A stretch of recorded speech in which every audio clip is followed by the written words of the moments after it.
Eh bien salut à tous, c'est Max. Aujourd'hui on se retrouve pour notre deuxième épisode du développement en Java. Et aujourd'hui on va regarder un peu plus en détail les variables. Donc déjà avant de commencer, il faut savoir qu'une variable c'est quelque chose qui possède un type, donc par exemple un nom ou une valeur. Donc on va regarder les principaux types de variables, on va pas toutes les regarder. Si vous voulez, je mettrai à droite de mon écran une image avec tous les types de variables. Donc nous, on va s'intéresser aux variables de base. Donc déjà pour commencer, on a int. Donc int, ça vous permet de stocker un entier. Ensuite, on a long. Donc long, ça permet tout simplement de stocker un entier plus long que int. Donc ensuite, on a le float. Donc il faut savoir que le float, c'est tout simplement un nombre à virgule. Et il ne faut pas oublier de préciser qu'il faut mettre un F à la fin, sinon bah, il ne le considérera pas comme un nombre à virgule et il va le considérer comme un double. Et du coup, le double, eh ben, c'est un float, mais beaucoup plus gros. Et vous n'êtes pas du coup obligé de mettre le F à la fin du coup du nombre. C'est ce qui les différencie. Donc ensuite, on a le booléen, il nous permet de faire une comparaison donc avec true ou false. C'est les deux valeurs qu'on peut lui attribuer. Et on a aussi le char. Donc le char, lui, il nous permet de stocker un caractère, donc comme une lettre. Donc du coup, nous, c'est pas ça qu'on va utiliser. On va plus utiliser string. Mais il faut savoir que string, c'est pas une variable, mais c'est une classe. Mais du coup, on verra ça dans un prochain épisode, les classes. Et on peut les différencier, du coup, les classes et les variables, parce qu'en gros, toutes les variables commencent par une minuscule. Donc, comme on peut voir, int, long, char, double, float, sont toutes une minuscule. Contrairement du coup à string, qui lui, il a un S majuscule. Et du coup, ben, voilà comment on peut les différencier. Donc, on va reprendre là où on s'était arrêté la dernière fois. On reprend notre projet. Donc, on va créer une première variable. Donc, on va créer un int. Donc, pour créer du coup votre variable, vous marquez le type. Donc là, du coup, on marque int, espace, vous marquez son nom. Donc, par exemple, on va l'appeler nombre 1. Ensuite, vous mettez un égal et vous mettez du coup à quoi est égal votre variable. Donc, nous, c'est un entier. Donc, on va par exemple prendre un nombre pi, donc 68. Et on finit bien par le point virgule. Donc là, vous avez créé votre première variable. Donc, on peut en créer un autre. Donc, int nombre 2 est égal à... on va prendre 2. Hop là. Et ensuite, du coup, vous allez pouvoir faire des... Par exemple, on peut faire des calculs. Donc, à la place d'écrire notre premier programme, il faut savoir quelque chose de très important. C'est que quand dans un système outprint ou n'importe où, pour écrire une variable, il ne faut pas que vous mettiez les guillemets et que vous marquiez nombre 1. Normalement, avec les IDE, ça va vous proposer directement d'écrire le nom de votre variable. Donc, vous mettez le nom de votre variable.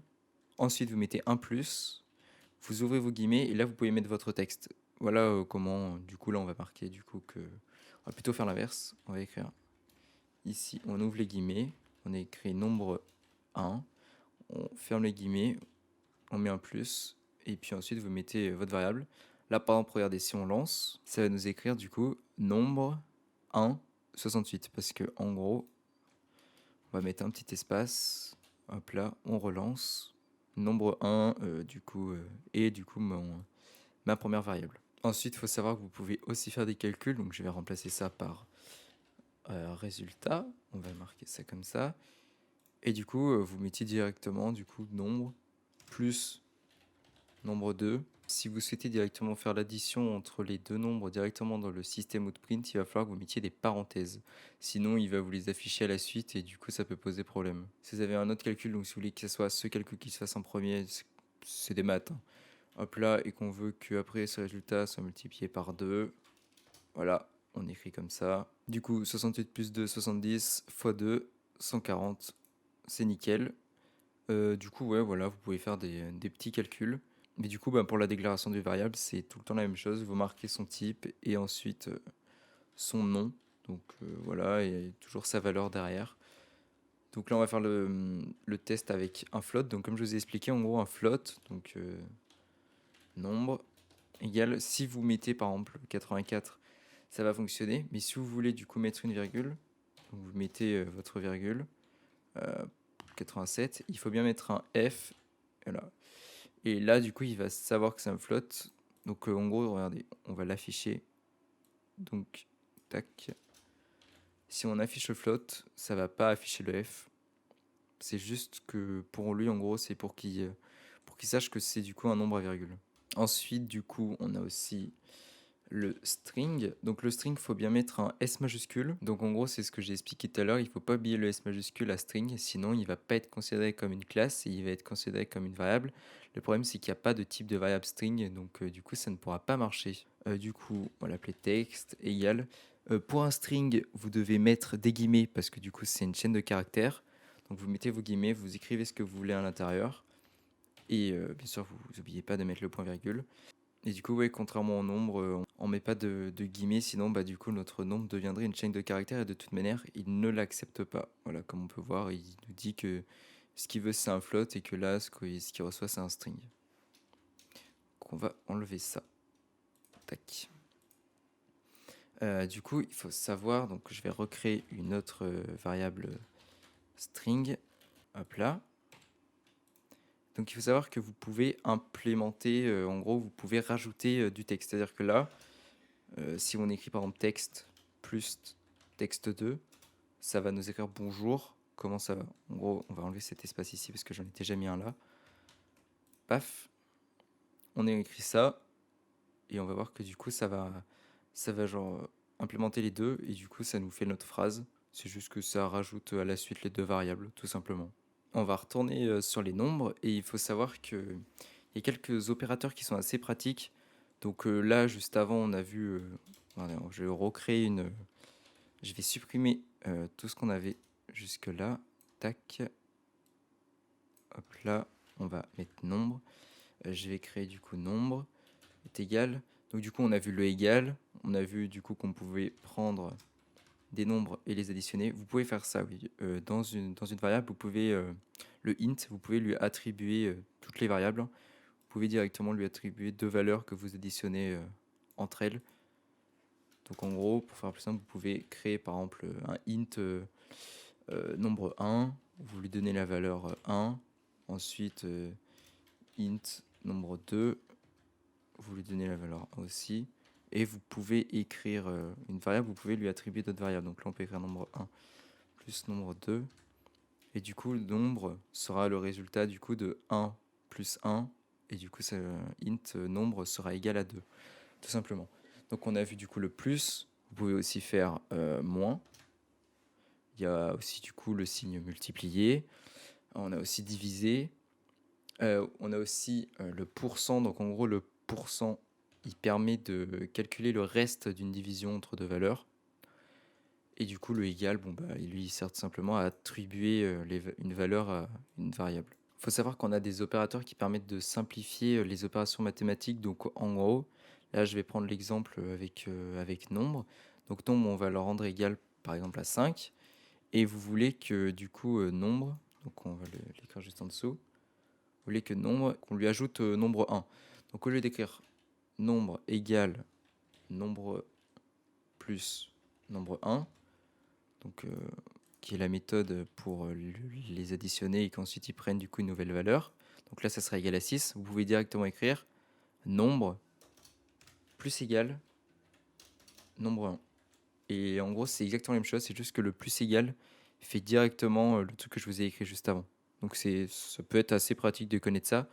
Il y a la même chose avec le moins égal, le fois égal, le divisé égal et le pourcent égal. Vous avez ça pour tout. Et du coup, ouais, je l'avais même pas dit, mais il faut savoir que si vous voulez genre du coup modifier une variable, bah il faut tout simplement vous prenez son nom et vous l'écrivez, voilà comme j'ai fait là. Donc on veut que nombre soit égal à une nouvelle valeur, bah nombre égale 8. Et du coup là si on affiche du coup nombre, on va voir qu'il n'est pas égal à 5, mais qu'il est bien égal à 8. Donc voilà. Parce qu'en gros, cette valeur, vu que le programme il se lit comme ça, bah du coup nombre va écraser la valeur qu'il avait avant. Et voilà. Et ensuite aussi, il y a un truc qui est pratique, c'est de faire... Par exemple, c'est aussi un autre opérateur, c'est un opérateur d'incrémentation. Donc vous voulez que nombre il augmente de 1 ou qu'il diminue de 1, et bien vous mettez nombre plus, point virgule. Au lieu d'écrire nombre égale nombre plus 1, c'est beaucoup plus rapide d'écrire nombre plus. Et là, si on affiche, normalement, il va être égal à 6. On attend, hop là, et on peut faire exactement la même chose avec moins. Voilà, c'est égal à 4. Voilà, donc c'est des petites simplifications qui permettent d'aller plus vite, qui sont assez pratiques. Donc là, on va faire un combo de tout ce qu'on vient de voir comme variable. Donc je vais tout supprimer. Je vais créer du coup un string que je vais appeler texte. Je vais lui donner du coup le texte résultat de point plat. Ensuite, je vais créer un nombre. Donc int, on va pas chercher plus loin. 5. Je vais créer un float. Nombre 2 égale 2,5. J'ai oublié de mettre le f, voilà, donc vous voyez, il le marque. Voilà, votre IDE vous aurait dit de toute manière qu'il peut pas et qu'il faut mettre le f parce que du coup, sinon, c'est considéré comme un double. Du coup, on met le petit f. Donc du coup, ici, on met texte plus parenthèse pour bien qu'il fasse le calcul et qu'il les ajoute pas. Je vous montrerai juste après ce que ça fait. Nombre 1 plus nombre 2. Donc là, du coup, il va nous faire notre calcul. Et après, du coup, il va ajouter le texte et faire notre calcul tout simplement. Donc on peut voir résultat de point 7,5. Si vous mettez pas les parenthèses, vu qu'il veut ajouter, voilà ce que ça va faire. Ça va tout simplement tout ajouter. Donc ça va marquer résultat plus, ça va écrire 5. Et ensuite, du coup, plus nombre 2. Donc du coup, ça ajoute juste. Donc c'est pas du tout le bon résultat. Donc il faut bien que vous mettiez les parenthèses, sinon il comprendra pas. Tant qu'à faire, on va faire directement, on va modifier une valeur pour bien que vous compreniez. Donc nombre 1 plus égal 8, donc là. Et ensuite, on le raffiche, texte plus, on va juste afficher nombre 1. Hop là. Et du coup, comme on peut voir, nombre 1, il a bien changé. Donc du coup, je vais ajouter 8, donc 5 plus 8, 13. Donc voilà.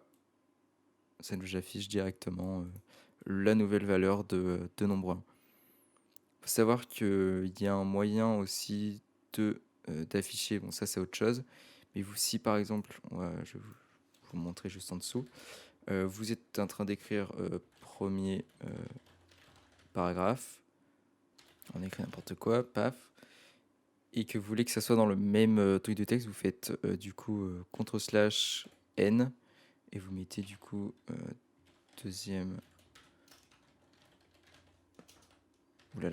paragraphe, de point, tac, tac, tac.